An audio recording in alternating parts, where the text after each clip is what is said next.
अब आइए हम बात करते हैं हिस्टोन मिथाइलेशन की। अब देखिए हिस्टोन मिथाइलेशन क्या होता है, usually causes reversible transcriptional suppression. तो देखिए हिस्टोन मिथाइलेशन में भी वही होगा कि जब मिथाइलेशन हो जाएगा तो रिवर्सिबल ट्रांसक्रिप्शनल सप्रेशन हमको देखने को मिलेगा, क्योंकि यहाँ पे डीएनए और ज्यादा कंडेंस हो जाएगा, but can also cause activation depending on location of methyl group. लेकिन हिस्टोन में फर्क क्या है कि अगर हिस्टोन का मिथाइलेशन हो रहा है ना तो डीएनए का एक्टिवेशन भी हमको देखने को मिल सकता है, लेकिन ये डिपेंड करता है मिथाइल का ग्रुप कहाँ है। तो देखिए हम यहाँ पे बात की कि अगर हमको इस पे यानी डीएनए के स्टैंड पे हमको मिथाइलेशन देखने को मिल रहा है तो डीएनए की मिथाइलेशन की वजह से ये और ज्यादा टाइट हो जाएगा, और ज्यादा टाइट हो जाएगा तो यानी हेट्रोक्रोमेटिन बन गया, तो यहाँ पे इसका एक्सप्रेशन जो है ये कम हो जाएगा। लेकिन हिस्टोन पे अगर हमको मिथाइलेशन देखने को मिल रहा है ना तो यहाँ पे ये इसका फंक्शन कम होगा, ट्रांसक्रिप्शन फंक्शन जो है इसका ये कम हो जाएगा, लेकिन कभी कभी क्या होता है ज्यादा भी रहता है। ठीक है, तो ये लोकेशन पे डिपेंड करता है कि कहाँ कम होगा कहाँ ज्यादा है। लेकिन ये जो हमारे डीएनए में मिथाइलेशन हो रहा है तो ये हमेशा जो है हेट्रोक्रोमेटिन में कन्वर्ट होगा, और हेट्रोक्रोमेटिन जो होता है ये साइलेंट होता है। तो इस वजह से अगर इस पे मिथाइलेशन हो रहा है तो यहाँ पे हमको फंक्शन कम देखने को मिलेगा, जबकि इस पे हो रहा है तो यहाँ पे भी हमको ट्रांसक्रिप्शन फंक्शन कम देखने को मिलेगा, लेकिन ज्यादा भी देखने को मिल सकता है। वो डिपेंड करता है कहाँ पे, तो इतना हमको डिटेल में नहीं जाना है, जहाँ पे इतना बताया कि इतना हमारे लिए काफी है। ठीक,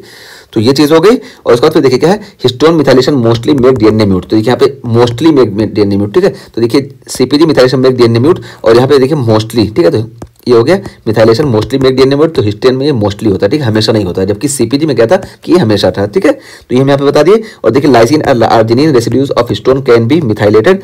तो हिस्टोन में कौन से रेसिड्यूज मिथाइलेट होते हैं, तो लाइसिन और आर्जिनिन। हम पता है ना कि ये पॉजिटिव अमाइनो एसिड है, और ये जो होते हैं मिथाइलेटेड हो सकते हैं। ठीक है, तो यहाँ पे मिथाइल ग्रुप आ सकता है। ठीक है, तो ये चीज़ हम यहाँ पे बता दिए। ठीक, मिथाइल ग्रुप कैसे आता है और हिस्टोन का मिथाइलेशन कैसे होता है। अब आइए हम बात करते हैं हिस्टोन एसाइलेशन का। तो हिस्टोन एसाइलेशन क्या होता है, removal of histones positive charge. तो हिस्टोन एसाइलेशन जो होता है ये क्या करता है कि ये पॉजिटिव चार्ज को हिस्टोन पे जो प्रेजेंट है इसको खत्म कर देता है। अब जब देखिए पॉजिटिव चार्ज इस पे से खत्म हो गया हिस्टोन पे से, तो ये जो रैप था ना बिल्कुल यहाँ पे पॉजिटिव नेगेटिव के बीच के फोर्स था ये खत्म हो गया, इस वजह से ये जो कंडेंस था ना ये अब ये लूज हो जाएगा। तो यहाँ पे देखिए इसी वजह से हम बताएं कि एसाइलेशन जो होता है ये लूज करने में हेल्प करता है, कंडेंस करने में नहीं हेल्प करता है। इसी वजह से यहाँ पे देखिए हेट्रोक्रोमेटिन में एसाइलेशन कम हो जाता है। तो यहाँ पे यही बताया गया कि हिस्टोन एसाइलेशन में क्या होता है कि removal of histones positive charge, इस वजह से क्या होगा डीएनए रिलैक्स हो जाएगा। तो रिलैक्स डीएनए कॉइलिंग, तो डीएनए की कॉइलिंग जो होगी रिलैक्स हो जाएगी, इस वजह से यहाँ पे यूक्रोमेटिन का कंसंट्रेशन बढ़ जाएगा, न्यूक्रोमेटिन का नंबर बढ़ जाएगा, इस वजह से ट्रांसक्रिप्शन बढ़ जाएगा। ठीक है, ये चीज हुई।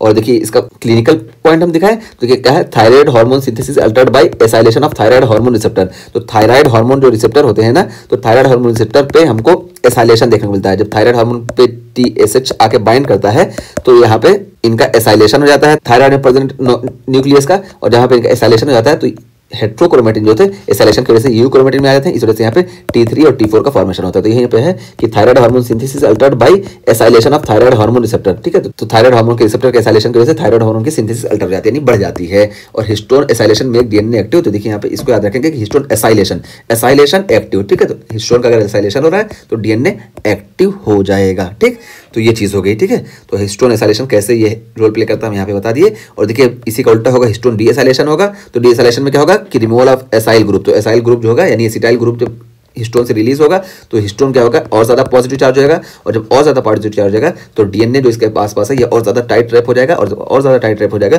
तो ये डीएनए कॉइलिंग और ज्यादा बढ़ जाएगी। तो टाइटन डीएनए कॉइलिंग, जिस वजह से ट्रांसक्रिप्शन जो होगा ये कम हो जाएगा। ठीक है, तो देखिए हम बिल्कुल ऊपर से बताते आ रहे हैं, तो यहाँ पे ट्रांसक्रिप्शन कम हो गया, और इस वजह से देखिए क्या होगा कि हिस्टोन डीएसाइलेशन में be responsible for Altered gene expression in Huntington disease. तो हंटिंगटन डिजीज में देखिए हिस्टोन का ही एसाइलेशन जो होता है, हिस्टोन का ही डी एसाइलेशन हो जाता है। ठीक है, तो हंटिंगटन डिजीज में हिस्टोन का डी एसाइलेशन हो जाता है, इस वजह से जो गाबामिनर्जिक न्यूरॉन्स है ना इनका फॉर्मेशन कम हो जाता है। नहीं, गाबामिनर्जिक न्यूरॉन के जो एमआरएनए है इनकी सिंथेसिस कम होगी, और जब इनकी सिंथेसिस कम होगी तो यहाँ पे गाबा का फंक्शन वगैरह यानी गाबा की सिंथेसिस वगैरह सब कम हो जाएगी। तो इस तरीके से हंटिंगटन डिजीज में हमको हिस्टोन का ही डीएसाइलेशन देखने को मिलता है। तो ये क्लिनिकल रेलिवेंट पॉइंट था। तो देखिए यहाँ पे बताया गया कि हिस्टोन डीएसाइलेशन डीएक्टिवेट्स डीएनए, तो डीएनए को हिस्टोन का डीएसाइलेशन डीएक्टिवेट कर देता है। ठीक है, तो ये पूरा हमारा ये आज का टॉपिक कंप्लीट हुआ। यहाँ पे पूरा हम बता दिए कि यहाँ बिल्कुल बेसिक से लेके क्रोमेटिन स्ट्रक्चर से लेके heterochromatin, euchromatin, DNA methylation, histone methylation, histone acylation और हिस्टोन डीएसाइलेशन, ये पूरा हम बता दिए। एक बार ऐसे हम समरी बता दें तो देखिए क्रोमेटिन स्ट्रक्चर में यहाँ पे देखिए हेट्रोक्रोमेटिन होता है जो कि बिल्कुल इनएक्टिव होता है, यूक्रोमेटिन होता है जो कि एक्टिव होता है, क्योंकि क्योंकि हेट्रोक्रोमेटिन बहुत कंडेंस होता है, और जबकि यूक्रोमेटिन जो होता है ये लूज होता है, इस वजह से ये एक्टिव होता है। और डीएनए मिथाइलेशन ये हेट्रोक्रोमेटिन के फॉर्मेशन में रोल प्ले करता है, और जबकि एसाइलेशन जो होता है ये यूक्रोमेटिन के फॉर्मेशन में रोल प्ले करता है यानी हेल्प करता है, ठीक है। और यहाँ पे कैसे हेल्प करता है ये हमें बता दिए। और ये न्यूक्लियोसोम और न्यूक्लियोटाइड क्या होता है बता दिए। न्यूक्लियोसोम क्या होता है कि जब ये डीएनए होता है रैप कर देता है हिस्टोन ऑक्टेमर के, तब इसको न्यूक्लियोसोम बोलते हैं। और जब अकेले रहता है सिर्फ एक, तो इसको हम न्यूक्लियोटाइड बोलते हैं, ठीक है। तो देखिए न्यूक्लियोटाइड है, ठीक है। और न्यूक्लियोसाइड कब बोलते हैं, जब ये यहाँ पे फॉस्फेट ग्रुप नहीं प्रेजेंट होता है, तब इसको हम न्यूक्लियोसाइड बोलते हैं, ठीक है। तो बिल्कुल हम बेसिक से बताते हैं, ये सारी चीज क्लियर हो गई, ठीक है। तो अब हम बात करेंगे न्यूक्लियोटाइड्स की।